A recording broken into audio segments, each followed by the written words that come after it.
1. 구원의 복음, 생명을 잃어버리다. 모든 것이 위기에 빠진 세상이다. 우리는 이 위태로운 세상에서 소중한 것들을 구해내고 싶다. 파괴되는 숲과 사라져가는 고래 등 인류에게 주어진 소중한 자연을 구하고 싶다.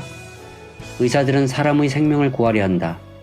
정치인들은 무너지고 있는 경제와 문화를 구해내겠다고 공약을 내건다.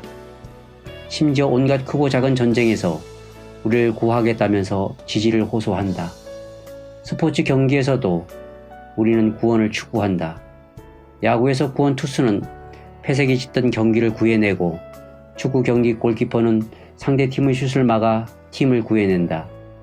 과연 구원을 받는다는 것은 무엇을 의미하는가? 우리는 모두 구원을 갈망한다. 그러나 안타깝게도 오늘날 구원은 축소되고 형식화되고 우리의 일상과 동떨어져 있다. 구원은 오해받은 채로 썩게 놔두기에는 너무 중요한 단어다. 언제부터인가 우리는 복음의 힘과 약속을 잃어버렸다. 복음을 축소했고 덩달아 우리가 생각하는 하나님의 크기도 작아져 버렸다. 예수님이 제시하신 구원은 단순히 합격선을 통과하는 수준보다 훨씬 더 크고 넓고 중요하다. 그 구원은 세상의 소망이다. 그 구원은 인간의 삶의 회복이다. 그 구원은 인생의 의미와 가치에 대한 약속이다. 그 구원은 과거를 죄책감 없이 직시하고 미래를 두려움 없이 직면하면서 평안하게 살 수 있는 확실한 근거가 되어준다. 그래서 우리는 기독교의 구원 개념을 철저히 다시 생각해야 한다. 이 책은 구원이라는 단어를 바라보는 두 가지 시각을 비교한다. 첫 번째 시각은 어떻게 하면 죽어서 천국에 들어갈 수 있는가에 초점을 맞추며 기독교인이 되기 위해 특정 교리를 고백하거나 특정 기도를 드리는 것을 강조한다. 두 번째 시각은 지금 여기 이 땅에서 하나님의 통치와 권능 아래서 영생을 경험하는 것에 주목한다. 이 시각에서 본 구원의 핵심은 장소의 이동이 아니라 삶의 변화다. 이 구원의 핵심은 하나님 나라의 삶이 한 번에 한순간씩 우리의 작은 삶 속으로 스며들게 만드는 것이다. 바로 예수님께서 가르치신 올바른 복음을 바라보는 시각은 두 번째 시각이다.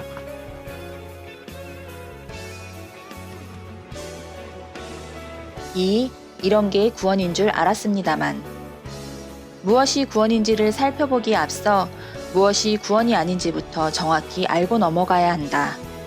집마다 찾아다니면서 전도하는 사람이 한 집의 문을 두드렸더니 반쯤 혼이 나간 아주머니가 문을 열어줬다. 그녀는 한 손에는 어린아이를 안고 다른 손으로는 진공 청소기를 돌리고 있었다. 집안을 들여다보니 어디선가 갓난아기 우는 소리가 시끄럽게 들리고 또 다른 아이는 크레용으로 벽에 낙서하고 가스레인지 위에서는 냄비가 끓고 한쪽 구석에는 빨랫감이 산더미처럼 쌓여 있었다. 전도하는 사람이 "아주머니, 영생에 관심 있으세요?" 라고 묻자 그녀는 땅이 꺼질 듯이 한숨을 내쉬었다. "보세요. 당신 같으면 이렇게 영원히 살고 싶겠어요?" 말은 그렇게 했지만 그녀가 문을 쾅 닫아버리지는 않았으니 아마도 전도하는 사람은 어떻게든 복음을 전했을 가능성이 크다. 왜일까? 많은 기독교인은 복음을 한 번 듣고 받아들이면 천국행이 보장되는 소식쯤으로 생각하기 때문이다. 다시 말해 예수님이 하나님의 아들이시고 우리 죄를 사하기 위해 십자가에서 돌아가셨다는 사실을 믿기만 하면 죽어서 천국에 간다고 한다. 사실 신약 전체에서 예수님은 영생을 단 한 번만 아주 분명하게 정의하셨는데 안타깝게도 오늘날 이 정의를 아는 사람은 별로 없다. 영생은 곧 유일하신 참 하나님과 그가 보내신 자 예수 그리스도를 아는 것입니다. 보다시피 예수님은 하나님에 관해서 아는 것이라고 말씀하시지 않고 하나님을 아는 것이라고 하셨다. 둘의 차이가 무엇인가? 많은 사람이 하나님에 관해서 안다. 심지어 무신론자들도 하나님에 관해서 안다. 하지만 예수님이 말씀하신 하나님을 아는 것은 완전히 차원이 다르다. 하나님을 아는 것은 은혜의 선물로 내가 그분의 사랑하는 친구가 되었다는 사실을 아는 것이다. 하나님을 아는 것은 풍성한 삶, 매 순간 감사로 흠뻑 젖은 삶, 하나님과 늘 동행하는 삶이다. 하나님을 아는 것은 우리 삶의 매 순간이 하나님과 동행할 기회, 하나님과 대화할 기회, 하나님을 즐길 기회, 하나님께 의지할 기회, 하나님께 감사할 기회, 하나님을 섬길 기회라는 사실에 깨어나는 것을 의미한다.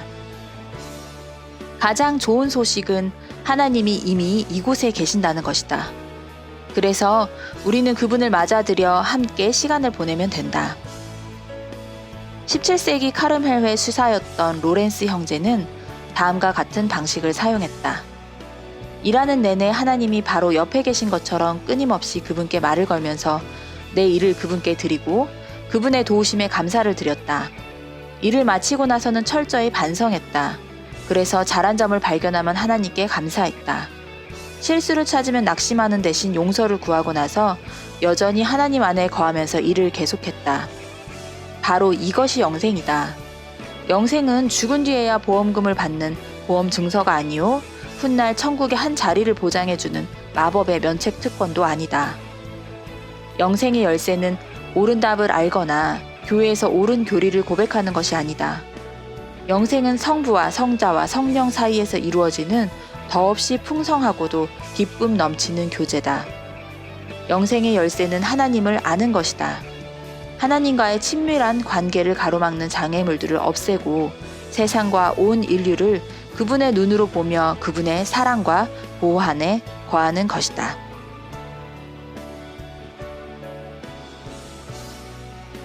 은혜로 구원받는다는 것은 아무것도 할 필요 없다는 뜻인가?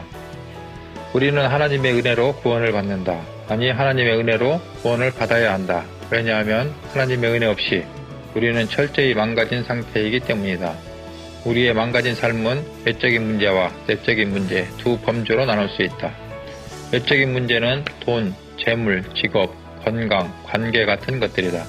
내적인 문제는 자아, 중독, 가라앉을 줄 모르는 정욕, 질투, 냉담, 기만 같은 것들이다. 성경에서 제시한 구원은 나라는 존재의 거대한 혼란 속에서 구조되는 것이다. 인간의 문제 중에서 하나님이 관심을 두지 않고 구원하고 싶지 않은 문제는 없다. 하지만 성경 기자들이 우리가 가진 가장 깊은 문제를 지적하는 것은 바로 인간의 내적 혼란이다. 구원은 단순히 우리가 내린 잘못된 선택들의 결과에서 건짐을 받는 것이 아니다. 구원은 더 나은 상황으로 구조되는 것을 의미하지 않는다. 구원은 변화되는 것이다. 구원의 핵심은 죽어서 선한 곳으로 가는 것이 아니라 선한 존재가 되는 것이다. 우리는 내면의 분노와 절망, 탐욕, 교만, 자아에서 구원을 받아야 한다. 우리 속사람이 변하지 않으면 외적인 장소는 별로 중요하지 않다. 이런 내적 변화, 즉 죄의 중독에서 구원을 받는 것이 바로 은혜로 구원받는 것의 핵심이다. 영생은 우리가 노력으로 얻을 수 있는 것이 아니다. 영생은 어디까지나 거저받는 선물이다. 단 영생으로 자라는 것은 적극적인 과정이다. 그래서 달라스 윌라드는 은혜는 노력으로 얻는 것에 반대한다라고 말했다. 예수님은 이렇게 말씀하신다. 나는 포도나무요 너희는 가지라. 그가 내 안에 내가 그 안에 거하면 사람이 열매를 많이 맺나니 나를 떠나서는 너희가 아무것도 할 수 없음이라. 요한복음 15장 5절. 우리는 가지이며 가지의 역할은 열매를 맺는 것이 아니다. 포도나무 가지의 역할은 포도나무에 붙어서 계속해서 생명을 받는 것이다. 열매는 하나님 안에 거하는 삶의 부산물이다. 열매를 더 탐스럽게 만들기 위해 아무리 노력한다 해도 인간의 노력으로는 죽었다 깨어나도 불가능하다. 교인 중에는 낚시 광고에 속았다고 생각하는 사람들이 많다. 그것은 기독교인이 되거나 구원을 받기 위해 아무것도 할 필요가 없다는 말을 듣고 교회에 찾아왔기 때문이다. 우리는 구원을 하다와 이루어졌다라는 두 단어로 정의한다. 다른 종교들은 무언가를 하라고 요구하는 반면 기독교는 구원이 우리를 위해 이미 이루어진 일이라고 말한다. 사람들은 구원받기 위해서 아무것도 할 필요가 없다는 말을 듣고 안심한다. 그런데 다음 주에 교회에 오니 교회에서 자꾸만 무언가를 하라고 한다. 가난한 사람들에게 베풀고 아픈 사람들과 소외된 사람들, 노인을 돌보기 위해 시간과 돈과 재물을 아낌없이 주저없이 내놓으라고 한다. 우리가 범한 죄를 용서해 주신 것에 감사하는 표시로 그렇게 해야 한다고 가르친다. 우리가 기억해야 하는 것은 앞에서 언급한 삶을 살아내서 구원을 받는 것이 아니라 이미 구원받았기에 앞에서 언급한 삶을 살아가게 된다는 것이다.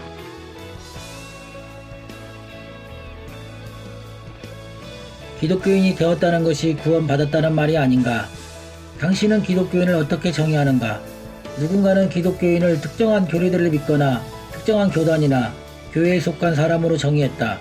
또 누군가는 기독교인을 자신들만 천국에 간다고 믿으며 자신들 외에 나머지 모든 사람이 지옥에 간다는 사실을 은근히 즐기는 도덕주의자여 과학에 반대하는 비판적인 고집쟁이들로 정의했다. 그러나 정작 성경은 기독교인이라는 단어를 중요하게 생각하며 정의하지 않는다. 예수님은 자 기독교인이 되는 법을 알려주마라고 말씀하신 적이 없다. 예수님은 기독교인이 어떤 사람인지를 설명하신 적이 없다. 심지어 예수님 자신이 기독교인이 아니라 유대인이었다. 예수님은 제자들에게 온 세상에 가서 기독교인을 삼으라라고 말씀하지 않고 온 세상에 가서 제자를 삼아라라고 말씀하셨다. 성경은 제자라는 표현을 269번 사용한다. 반면에 기독교인이라는 표현은 신약 전체에서 고작 3번밖에 등장하지 않았으며 그나마 그것은 예수님의 제자들을 유대인의 한 종파로 취급하기에는 인종적으로 너무 다양해졌기 때문에 나온 표현이었다. 달라스 윌라드의 책 영성훈련에 따르면 신약은 제자들에 관한 제자들에 의한 제자들을 위한 책이다. 그렇다면 제자는 기독교인과 어떻게 다른가? 교회 안팎에서 많은 사람이 기독교인을 최소 자격의 복음을 믿는 사람으로 생각한다. 즉 기독교인은 옳은 것들을 믿기 때문에 구원을 받은 사람들, 죽어서 천국에 들어가는 사람들이다. 하지만 디트리 보니퍼는 최소 자격의 복음을 값싼 은혜로 부른다. 그의 설명을 들어보자. 값싼 은혜에 따르면 기독교인으로서 내 유일한 의무는 주일 아침에 1시간 남짓 세상을 떠나 교회에 가서 내 모든 죄가 용서받았다는 확신을 얻는 것뿐이다. 더는 그리스도를 따르려고 애쓸 필요가 없다. 제자도의 가장 지독한적인 값싼 은혜, 진정한 제자들이 가장 혐오하는 값싼 은혜가 나를 그 필요성에서 해방했기 때문이다. 하지만 예수님은 나에 관한 옳은 교리들을 믿으면 내가 죽어서 천국에 가게 해주겠다라고 말씀하신 적이 없다. 예수님의 복음은 그보다 훨씬 더 크고 넓고 값비싸고 매력적이다. 그분의 복음은 인생을 송두리째 변화시키고 한없이 겸허해지게 만든다. 예수님의 복음은 영생이 지금 가능하다는 것이다. 이 삶을 원하면 예수님의 제자 또는 도제가 되어야 한다.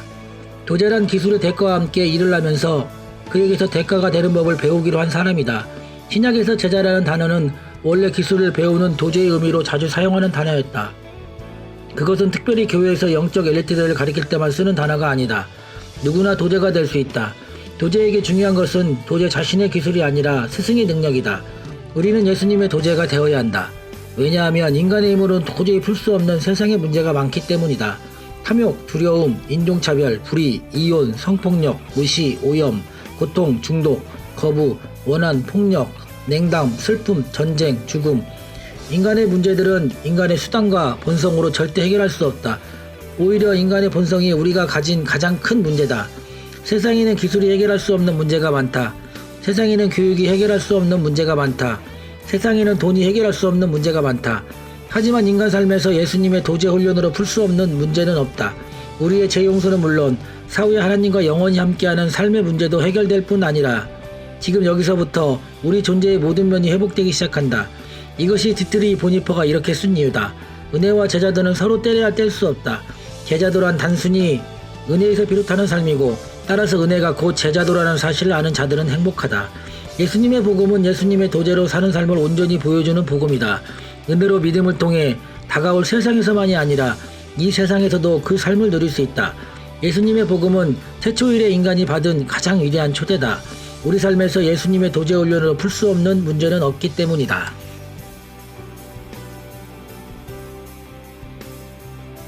5. 어떻게 하면 제자가 되는가? 아무든지 나를 따라오려거든 자기를 부인하고 날마다 제 십자가를 지고 나를 따를 것이니라. 나를 따르라 라는 말은 역사상 가장 위대한 초대요. 인생을 가장 크게 변화시키는 초대다.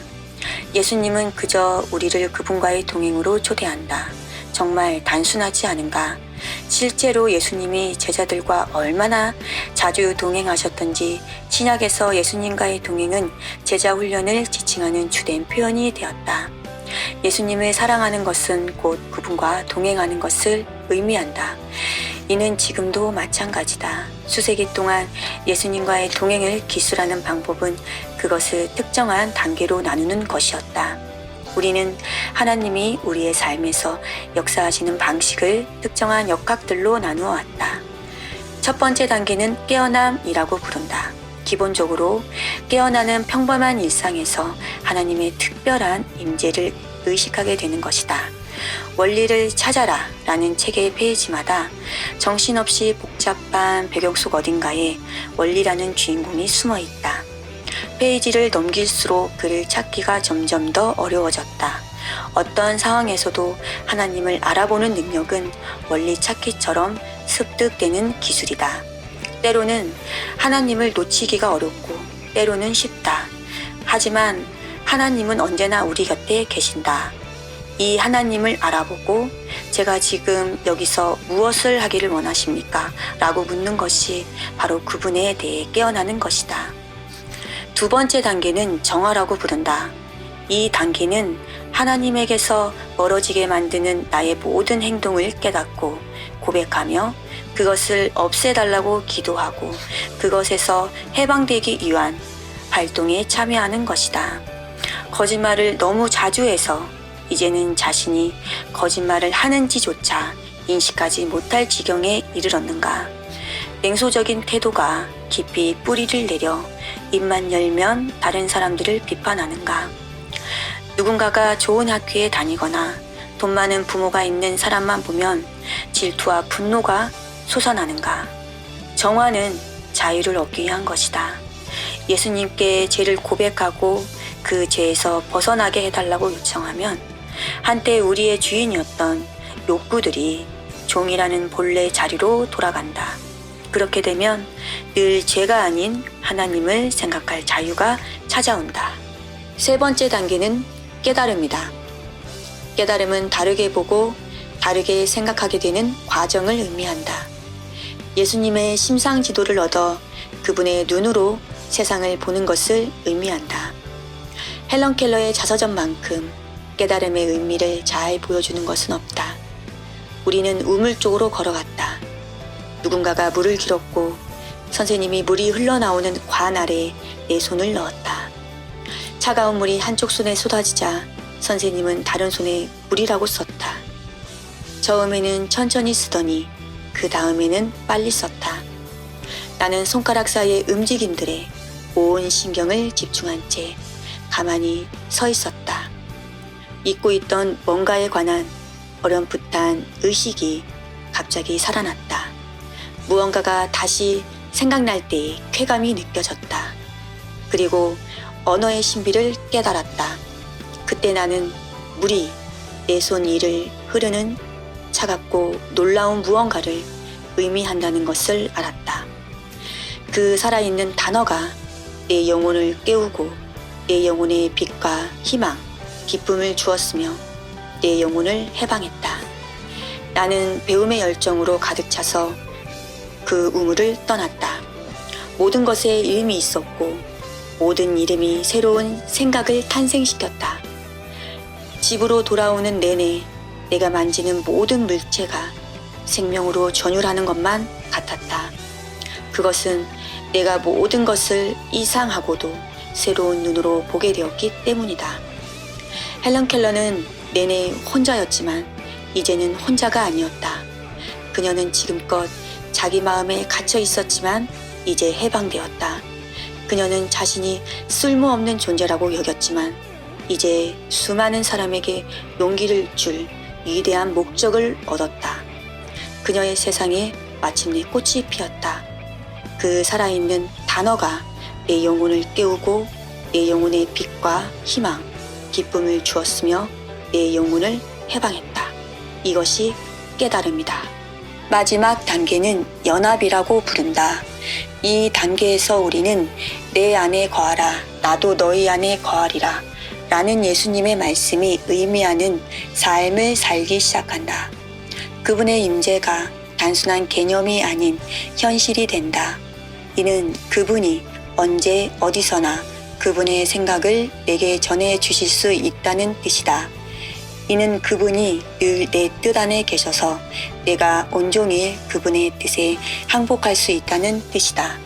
그리스도와의 연합은 내가 나의 거짓되고 숨은 옛 자아를 버리고 예수님을 닮아가는 삶을 살게 된다는 뜻이다. 깨어남, 정화, 깨달음, 연합의 네 단계가 직선적인 과정이 아니라는 점을 이해하는 것이 매우 중요하다. 사람이 아기에서 시작해 아동기와 청소년기를 거쳐 어른이 되는 것과 달리 이 과정은 새로운 단계에 접어든다고 해서 이전 단계가 완전히 끝나는 것이 아니다. 즉, 어떤 단계도 완전히 끝나지 않는다. 배우고 다시 배우는 과정이 계속해서 반복된다. 영적 삶의 목표는 특정 단계를 통과해서 다음 단계로 올라가는 것이 아니다.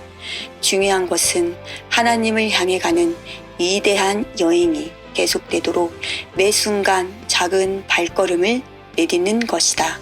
매일 자기 십자가를 지고 나를 따르라. 바로 이것이 제자도의 처음이자 끝이다.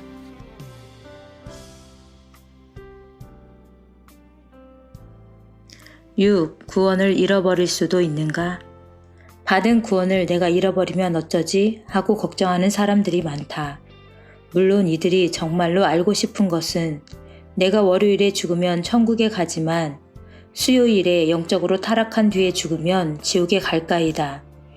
다시 말해 내가 인생의 한 시점에서는 천국으로 향하다가 어느 시점에서 지옥으로 방향을 틀어버릴 수 있는가이다. 간단히 답하면 그렇지 않다. 자동차 열쇠나 지갑을 잃어버릴 수는 있어도 받은 구원은 잃어버릴 수 없다. 구원은 하나님과 나누는 상호관계다.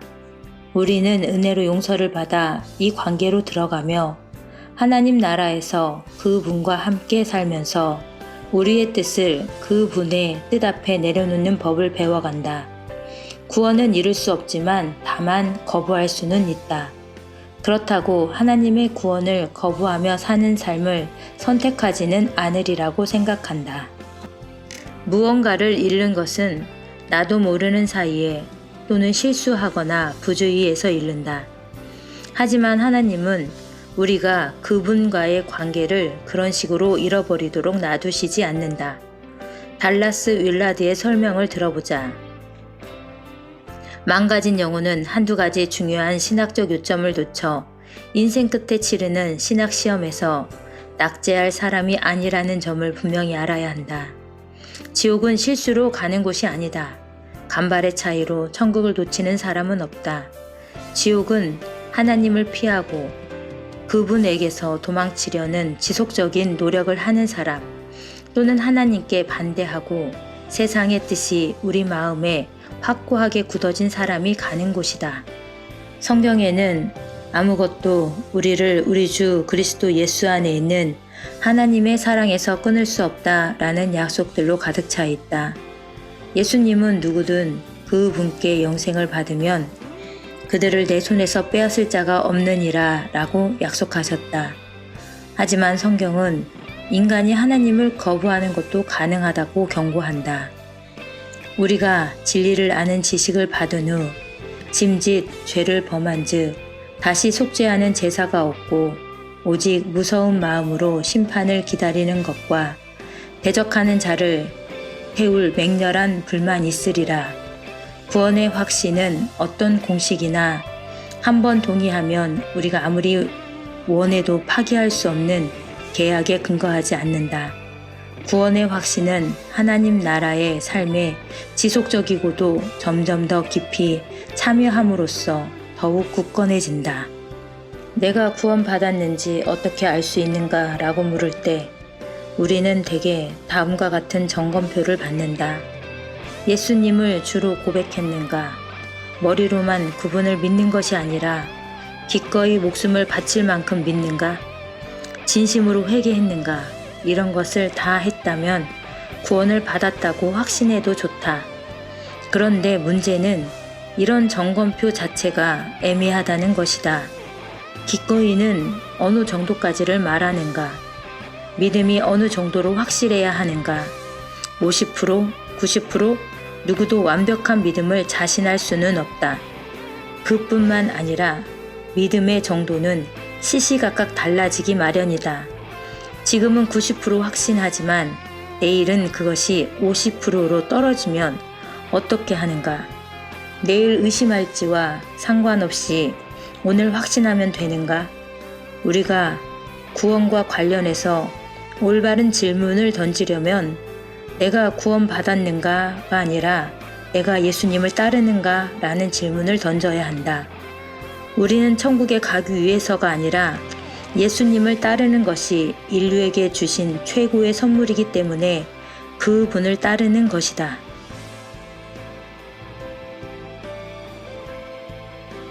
내가 구원받았는지 어떻게 알 수 있을까?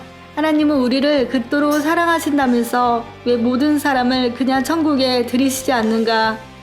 당신은 천국을 어떻게 정의하는가? 많은 사람이 믿는 내세는 좋은 곳과 나쁜 곳으로 나눈다. 좋은 사람이고 옳은 믿음을 가지면 좋은 곳에 간다.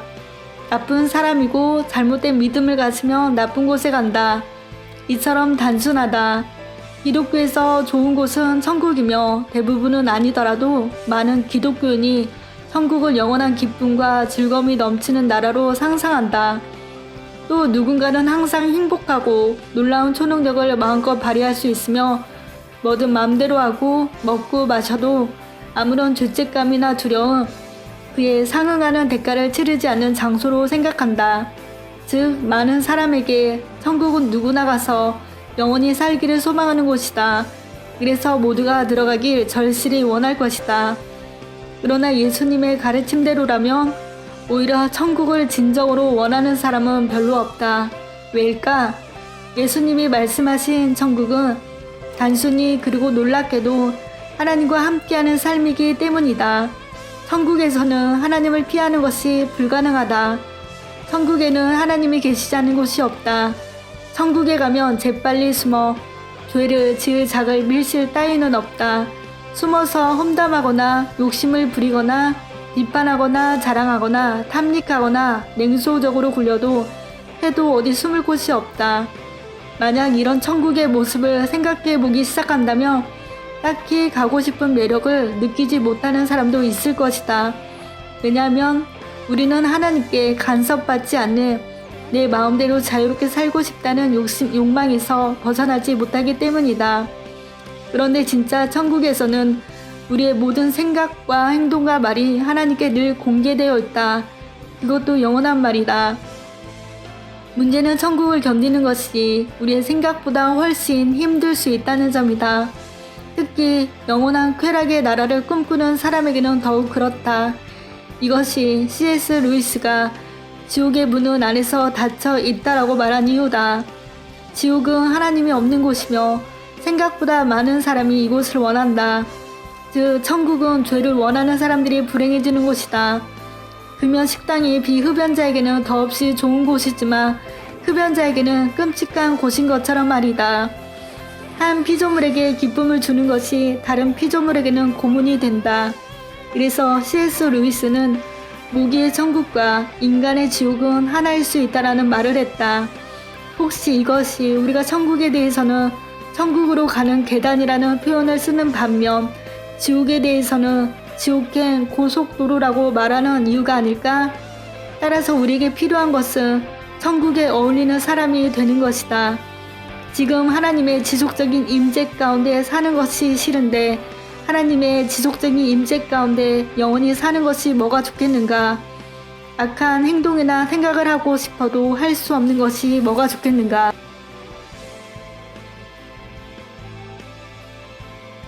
(8장) 구원이 예수님처럼 하나님과 매일 교제하며 사는 것이라면 예수님은 왜 굳이 십자가에서 돌아가셨는가? 구원과 관련된 많은 이야기를 나눠도 십자가 이야기를 살펴보지 않고서 구원을 진정으로 이해하는 것은 불가능하다.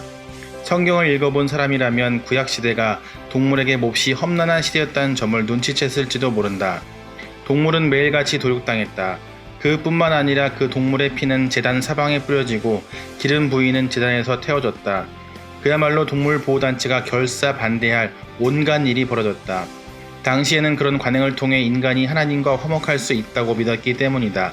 구약을 읽어보면 사람들은 모세가 지시하기 훨씬 전부터 짐승을 잡는 제사를 드렸다. 그것이 삶의 일부였다. 고대에도 사람들은 자신이 모든 것을 통제할 수 없다는 점을 이해했던 것으로 보인다. 나아가 그들은 인간이 먹고 살기 위해 동물을 죽이고 식물을 수확해야 하는 것, 즉 생명의 죽음에서 비롯했다는 점을 신성시했다. 그래서 그들은 식사를 단순히 세속적인 활동이 아닌 신에 대한 희생제사로 다루었다. 고대 세상에서 희생제사는 무언가를 잃는 것이 아니라 무언가를 옮기는 행위, 즉 무언가를 인간적이고 평범한 영역에서 신적 영역으로 이동시키는 행위였다. 하나님은 원래부터 보편적으로 존재했던 희생 제물의 관행을 극적으로 변화시켜 인류에게 다음 3가지를 가르쳐 주었다. 첫째, 온 우주의 신은 사랑으로 충만하고 지극히 선하신 하나님 한 분밖에 없다. 둘째, 하나님은 식사를 공급해줄 대상이 필요해서가 아니라 사랑할 대상을 원해서 인류를 창조하셨다. 셋째, 세상에는 본질적으로 지독히 잘못된 무언가가 있는데 그것은 바로 우리다. 우리는 용서와 치유를 받아야 한다. 우리는 회복되고 사랑받고 수치에서 해방되고 성장하고 인도하심과 능력을 받고 새로워져야 한다. 그런데 혼자서는 불가능하다. 도움이 필요하다. 그래서 하나님이 예수님을 통해 친히 이 땅에 내려오셨다. 우리는 인간적이고 평범한 영역에서 신적 영역으로 이동할 수 있도록 하나님이 직접 희생제물이 되셨다. 예수님 안에서 전혀 새로운 종류의 힘이 발동되었다. 그 힘은 강압적인 힘이 아닌 자기 희생적인 사랑의 힘이었다. 다른 편 뺨을 돌려대라, 오리를 더 가라, 7번씩 70번을 용서하라. 예수님은 자기 희생적인 사랑의 힘이 더 강하다는 사실을 보여줌으로써 악과 미움의 힘을 패배시켰다. 예수님을 발가벗기고 대중의 구경거리로 만든 권력자는 자신의 십자가로 예수님을 패배시켰다고 생각했다. 하지만 바울은 상황이 정반대라고 말한다. 하나님이 그와 함께 살리시고 우리의 모든 죄를 사하시고 우리를 거스르고 불리하게 하는 법조문으로 쓴 증서를 지우시고 제하여 버리사 십자가에 못 박으시고 통치자들과 권세들을 무력화하여 드러내어 구경거리로 삼으시고 십자가로 그들을 이기셨느니라. 그러나 세상이 변하는 것은 예수님이 그들을 패배시켰다는 사실보다 패배시킨 방법 때문이었다. 예수님은 거룩하고 용서하는 사랑으로 고난을 이겨내는 모습을 통해 고난을 일으키는 악과 미움, 죄의 힘을 무력화했다. 예수님은 악과 죄, 미움이 얼마나 어리석고 옹졸하고 좀스러운 힘인지를 적나라하게 드러냈다. 예수님은 악과 죄, 미움으로부터 우리를 시험하고 겁주는 힘을 빼앗아 버리셨다. 마치 예수님은 이렇게 말씀하시는 듯 했다. 미움아, 내 마음대로 해봐라. 두려움아, 내 마음대로 해봐라. 죄야, 내 마음대로 해봐라. 내놈들이 아무리 날뛰어도 나는 사랑하기를 멈추지 않을 것이다. 나는 돌보기를 멈추지 않을 것이다. 고통을 흡수하는 내 능력은 고통을 가하는 내 능력보다 크다. 예수님은 최악의 악을 손수당하심으로 우리를 그 악에서 구해내셨다. 바로 십자가를 통해서 말이다. 그리고 여기에는 깊은 뜻이 담겨 있다. 십자가는 로마가 사용하던 궁극적인 굴욕의 도구였다. 오직 노예와 반역자만 십자가에 못 박을 수 있었다. 십자가는 메시아를 패배시켰다는 로마의 궁극적인 선포였다. 십자가는 자신이 메시아보다 우월하다는 로마의 궁극적인 주장이었다. 그만큼 십자가는 인간이 추락할 수 있는 가장 밑바닥이었다. 그런데 바로 그것이 예수님이 십자가에서 돌아가셨던 이유다. 그렇지 않고서는 하나님이 우리를 용서하실 수 없기에 그런 것은 아니었다. 하나님은 원하시면 어떤 방법으로도 우리를 용서하실 수 있다. 예수님은 우리가 추락할 수 있는 가장 밑바닥까지 내려오셨다. 그리고 예수님은 십자가 위에서 모든 것을 뒤집으셨다. 이제 십자가는 가장 큰 악은 가장 큰 선의 상대가 되지 않는다는 분명한 증거가 되었다. 하지만 우리는 십자가를 오해할 때가 너무도 많다. 사람들은 우리가 죽지 않기 위해 예수님이 돌아가셨다라고 생각하는 경향이 있다. 그러나 우리는 우리가 그분과 함께 십자가에 못 박힐 수 있도록 그분이 십자가에 못 박히셨다라는 사실을 이해해야만 한다. 리처드 헤이스는 이렇게 말했다. 복음의 이야기는 단순히 옛날 옛적의 슈퍼 영웅이 율법과 죄, 죽음이라는 우주의 악당을 물리쳐 우리에게서 모든 책임의 짐을 벗겨줬다는 이야기가 아니다. 복음의 이야기는 우리가 참여해야 할 새로운 삶의 양식에 관한 이야기다. 이것이 내가 그리스도와 함께 십자가에 못 박혔나니 라는 바울의 말의 의미다. 우주에는 희생의 법칙이라는 것이 작용한다. 예를 들어 어머니는 아기가 태어날 수 있도록 자신의 몸과 안락, 시간을 희생한다. 씨앗은 더 풍성한 열매를 맺으려고 땅에 떨어져 죽는다. 목숨을 희생해서 추구할 대의를 가진 사람은 살아갈 이유를 가진 사람이다. 문제는 우리가 자신을 희생할 것인지 말 것인지가 아니다. 희생은 기정사실이고 문제는 무엇에 자신을 희생할 것인가 하는 것이다. 기억하는가? 희생은 무언가를 잃는 것이 아니라 무언가를 옮기는 행위다. 그러므로 사랑을 받는 자녀같이 너희는 하나님을 본받는 자가 되고 그리스도께서 너희를 사랑하신 것 같이 너희도 사랑 가운데서 행하라. 그는 우리를 위하여 자신을 버린사 향기로운 제물과 희생제물로 하나님께 드리셨느니라. 십자가에서 일어난 일을 제대로 알고서 믿기만 하면 죽어서 천국에 갈 수 있다고 생각하는 사람도 있다. 하지만 예수님의 첫 제자들은 십자가 사건을 그런 식으로 보지 않았다. 그들은 그 이상의 무언가를 보았다. 그들의 십자가 사건을 세상을 구원하기 위한 하나님의 위대한 계획이 시작된 순간으로 보았다. 그들은 십자가 사건을 십자가의 사람들이 되어 예수님처럼 자기 희생적인 사랑의 힘을 발휘하라는 초대로 보았다.